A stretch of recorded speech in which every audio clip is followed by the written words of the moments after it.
And from the positive COVID cases to the cruel living conditions, we're getting a better sense of what it's like inside a suspected human smuggling stash house. The bust in Southwest Houston took neighbors by surprise tonight. Police are asking you to pay close attention during your next neighborhood walk.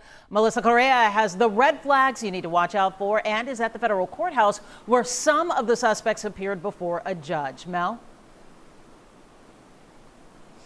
Hey there, Mia. 5 of them, all of them here illegally, were just officially charged inside the federal courthouse behind me. Immigration investigators say the group was responsible for a massive human smuggling operation that started at the border and ended here.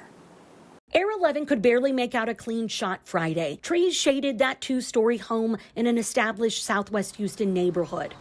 During a bust, police found 97 people stripped down to their underwear and stuffed into 2 rooms. The doors dead-bolted from the hall, so men and women could not escape. I walk every day with my kids in the evenings. I've never seen anything out of the ordinary in that house, ever. It's always very clean outside, very well taken care of, so it's surprising. Newly filed federal court documents spell out an elaborate human smuggling operation. Witnesses ID'd 5 people, a woman and 4 men, as the masterminds behind the federal crime.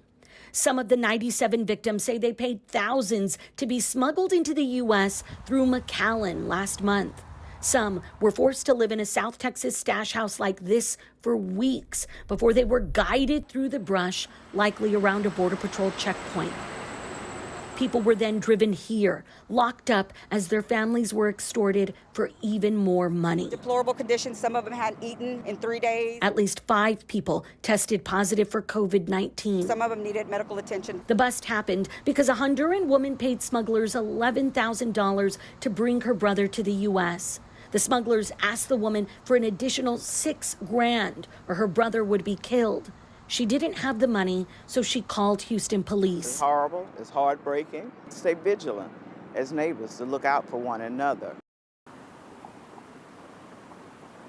Okay, this human smuggling stash house was a rental home. Police say that's common. That's why landlords across the city need to double check references and take a look inside once your tenants move in. Because if there's little furniture in the home, well, that's a red flag too. Police say neighbors, as you take your watch, keep an eye out for homes that are well manicured. You don't see any activity out there, but then every trash day you see bins outside. They say that's suspicious behavior.